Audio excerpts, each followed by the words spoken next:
Rai ji. After this, we have the last speaker, Shri Jugal Singh Lokhandwala. Honorable Shri Lokhandwala. Yes. धन्यवाद माननीय उपसभापति जी। मैं major port authority 2020 के support में खड़ा हुआ हूँ। मैं माननीय प्रधानमंत्री जी को और माननीय मंत्री जी मनसुख मांडविया जी को ये विधायक लाने के लिए बहुत बहुत बधाई देता हूँ। भारत के 16वां देश ऐसा है कि जिसका समुद्री तट करीबन 7,517 किलोमीटर का है और उसका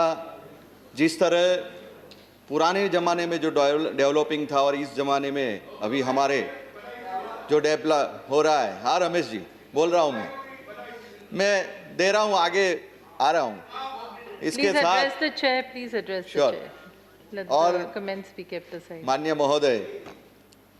सभापति जी, मैं कहना चाहता हूँ कि जिस तरह 1963 के अंदर जो कानून बनाए गए थे उसके अंदर 134 कानून वगैरह थे, उसको घटा के 76 कानून जो बनाए गए हैं और उसके साथ कई ऐसे प्रावधान दिए गए हैं जो पोर्टों को डेवलप करने के लिए, उसको व्यापार के लिए, प्रवासन के लिए और उसका ज़्यादा से ज़्यादा लोगों को काम में आए और उसका जो री इनकम है वो राज्य सरकार और केंद्र सरकार को मिलने वाली है। मेरे आगे के जो वक्ता बहुत अच्छी बात कर रहे थे, मेरे गुजरात से भी आते हैं और वरिष्ठ धाराशास्त्री भी हैं। उन्होंने गुजरात की बात की, पंडित दीनदयाल कंडला पोर्ट की बात उन्होंने बताई, पर उन्होंने एक बात और जोड़नी रह गई कि थोड़े साल पहले हमारे भावनगर से जो गोगा का हमारा जेटी है, वहाँ से हजीरा का, सूरत का एक फेरी जो चालू हुआ है और जिस तरह जो कार्गो, ट्रकें लोडिंग, बसें loading, car loading, two wheeler loading करके एक क्षेत्र से दूसरे क्षेत्र को जॉइंट करते हैं, जिस तरह हम लोग उसको जिस तरह माननीय प्रधानमंत्री जी ने अनावर करके चालू किया है। मुझे याद है कि 12-13 में जब वो गुजरात के मुख्यमंत्री थे उस टाइम उन्होंने शिलान्यास किया था, पर ये जो कानूनों की दिक्कत की वजह से करीब वो 2017 में एक काम चालू हुआ था। उसके बाद चालू होने के बाद ये रो फेरी की कितनी उपलब्धियों से कितना फ़ायदा वहाँ के लोगों को, वहाँ के जो जनता है, वहाँ के प्रशासन को, कई लोगों को जो मुनाफा फ़ायदा वगैरह जो हुआ है वो मेरे वरिष्ठ माननीय श्री शक्ति जी गोहिल जी को मालूम है, पर उन्होंने बताया नहीं। मैं कहना चाहता हूँ कि जिस तरह वो भावनगर से सूरत जाने का रास्ता करीबन 380 से 400 किलोमीटर का रोड मैप से जाने का रास्ता रहता था और आज ये रो फेरी के माध्यम से 80 से 90 किलोमीटर का जो रास्ता सी व्यू से होता है, उसमें फ्यूल भी बचता है, साथ में साथ पर्यटक को भी लाभ मिलता है, उसके साथ साथ ट्रकें वगैरह लोडिंग की जाती है, बसें भी लोडिंग की जाती है, कार भी लोडिंग की जाती है, टू व्हीलर भी लोडिंग की जाती है। उसके साथ साथ वक्त भी बचता है। पहले क्या था, 8 से 10 घंटा जाने के लिए लगता था, आने के लिए भी 8-10 घंटा लगता था और आज की तारीख के अंदर वहाँ जाने के लिए ओनली फॉर 4 घंटा लगता है और 4 घंटे के अंदर अगर कोई आदमी सुबह जाए तो शाम को वापस आ सकता है। इस तरह की सुविधा वहाँ रखी गई हुई है। साथ में इस पोर्ट को डेवलप करते हुए काफ़ी सारे उसको ध्यान में रखते हुए 12 पोर्टों को डेवलप करने का माननीय प्रधानमंत्री नरेंद्र मोदी जी और मनसुख मांडविया जी ने ये प्रावधान किया। मैं उनको बहुत बहुत धन्यवाद देता हूँ। साथ में मैंने देखा कि औरों पोर्ट को लिए प्राइवेटाइजेशन की बात, पीपीए की बात हो रही है उसमें काफ़ी हमारे वरिष्ठ लोगों को आपत्ति बता रहे हैं, पर हमको पोर्ट को डेवलप करना है, उसको आगे ले जाना है, तो पोर्ट की स्वतंत्रता देनी चाहिए। उसको स्वतंत्रता नहीं देंगे, उसको डेवलप नहीं करेंगे, तो हम जो कमाई जिस तरह के हमारा आज की तारीख के अंदर है, करीब करीब पोर्टों के माध्यम से 90 से 95 हमारा बिजनेस वगैरह होता है, उसमें करीब करीब 70 से 75% हम लोग उनसे रेवेन्यू लेते हैं। तो प्राइवेटाइजेशन से, उसके ज्वाइंट होने से वो कोई मालिक नहीं हो जाएगा, ये केंद्र और राज्य सरकार का ही मालिकाना रहेगा। अगर उनके अंदर जैसे जिस तरह 76 जो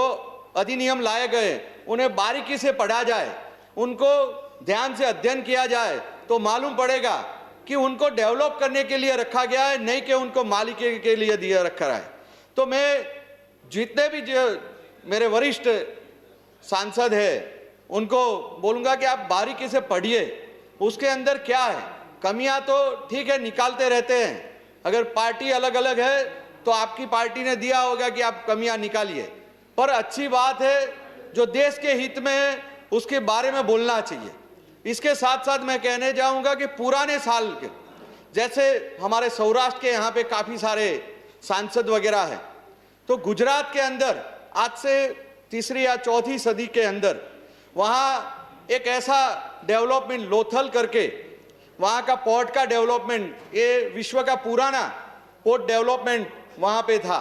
और उसका आज भी कई कई जगह पे अवशेष वगैरह है। और उस टाइम के उस जमाने के अंदर बाहर से जो शिप आते थे या तो भारत में जो शिप जो थे उसको कैसे किस तरह लोडिंग किया जाता था, किस तरह उसके अंदर माल डोला जाता था, किस तरह मजदूरों को काम मिलता था, किस तरह जहाजें बनाए जाते थे, किस तरह जहाज़ों की मरम्मत की जाती थी, वो सब उस बंदरगाह पे होता था। तो इस तरह का पूरे भारत के अंदर सब जगह इस तरह का हमारा ध्यान होना चाहिए, चालू होना चाहिए, जिस तरह से पोर्ट डेवलप हो। पोर्ट डेवलप से हम जिस तरह मैंने बताया कि आने वाले वक्त के अंदर जिस तरह भारत का जो डेवलप हो रहा है, जिस तरह विकास हो रहा है, माननीय प्रधानमंत्री नरेंद्र मोदी जी सोच रहे हैं कि हमारे भारत को जिस तरह पूरे वर्ल्ड में जे पुराने ज़माने में सोने की चिड़िया जो हम कहते थे, उस तरह फिर से हमारा भारत एक अलग का स्थान और एक अलग रहे। तो हर एक क्षेत्र के अंदर, चाहे वो रोड के माध्यम से हो, समुद्री के हो या हवाई जहाज से हो, सब जगह से हमारा कोई ना कोई डेवलपमेंट होना चाहिए। इसके साथ साथ मैं इससे भी पुराने ज़माने में ले जाऊंगा। जब मैंने एक किताब में पढ़ा था जो चाणक्य जी ने लिखा था कि उस ज़माने में हमारी जो जहाज़ों को किस तरह के रख रखाव रखना चाहिए, किस तरह उनके जो कैप्टन जो हम बोलते हैं वो नावा अध्यक्ष करके उस ज़माने में उनको बोला जाता था, और जो समुद्री मार्ग था उसका कोई किसी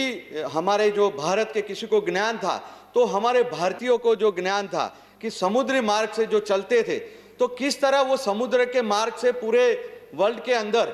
वो व्यापार बिजनेस करने के लिए, धंधा करने के लिए जाते थे, और कई अलग अलग जगह पे अपनी जो भारत की जो है चीज़ों, जिस तरह सिल्क हो, गरम मसाले हो, कॉफ़ी हो, इसके साथ डायमंड ज्वेलरी और इत्यादि जो चीज़ें वो दूसरे देश के अंदर बेचने जाते थे। उस जमाने में जो रोड मैप था, मतलब समुद्री मार्ग का जो चयन करना था, तो उस जमाने वो कैसे करते थे। तो एक बहुत इंटरेस्टिंग बात उस जमाने के चाणक्य जी की किताब में लिखी हुई है। उसके अंदर ऐसा जो जहाज के अंदर एक बड़ा सा बर्तन रहता था और वो ऑयल से, मतलब वहाँ की तेल से कोई अंदर रखा रहता था, और मैग्नेटिक फिश का एक उसके अंदर रखा जाता था। उससे रास्ता मालूम पड़ता था कि ये किस तरफ का, वेस्ट ईस्ट नॉर्थ, सब उस रास्ते से मालूम पड़ता था, उस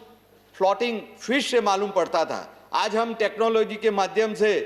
काफ़ी सारे, मान लीजिए नेविगेशन हो या इत्यादि कई चीज़ों से हम लोग कहाँ जाना है, किस तरह जाना है, रास्ते मिलते हैं। पर उस जमाने में आज से करीबन तीसरी चौथी 2000-3000 साल पहले की बात कर रहा हूँ। उस जमाने में हमारी एडवांस टेक्नोलॉजी थी और वो एडवांस टेक्नोलॉजी की वजह से हम लोग भारत के अंदर शिप निर्माण भी करते थे, शिप की मरम्मत भी करते थे, उसके साथ साथ इस तरह के शिप भी बनाते थे, जहाज बनाते थे कि जो जहाज व्यापार के लिए भी काम आते थे, टूरिज्म के लिए, प्रवास के लिए भी काम में आते थे। और उस जमाने के अंदर जो हमारे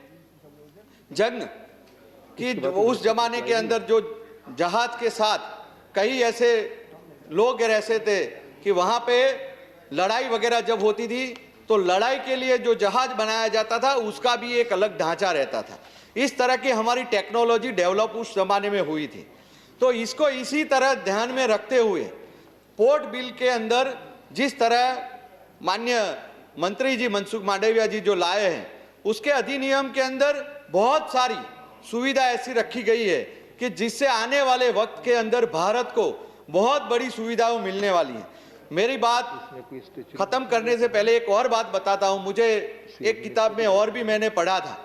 जिसके अंदर जुइस के एक राजा ने उस जमाने के अंदर जब हमारे भारत के व्यापारी वो हमारी जो चीजें बेचने के लिए जाते थे तो वहां पे जो आभूषण वगैरह, डायमंड वगैरह, इसके साथ गरम मसाले हो, कॉफी हो, कई जो दवाइयाँ हो, मेरी एक मिनट में आपका समय हो रहा है माननीय। उस जमाने के अंदर जो बेचने जाते थे तो बहुत इंटरेस्टिंग बात है कि वहाँ के जो दूर के देशों के जो राजा वगैरह, महाराजा वगैरह जो रहते थे वो भारत से यहाँ के हमारे आज का जो हमारा राष्ट्रीय पक्षी वगैरह जो है मोर, पीकॉक, वो वहाँ पे उन रानियों के लिए जहाँ पे वो व्यापार वगैरह करते थे उन रानियों के तोहफे के लिए लेके जाते थे। उस तरह का वो हमारा संबंध वगैरह जो बनता था। और मैं माननीय खत्म करें माननीय जुगल सिंह जी के माध्यम से माननीय मनसुख जी को बहुत बहुत बधाई देता हूँ। धन्यवाद, आभार। धन्यवाद। माननीय मंत्री जी का जवाब।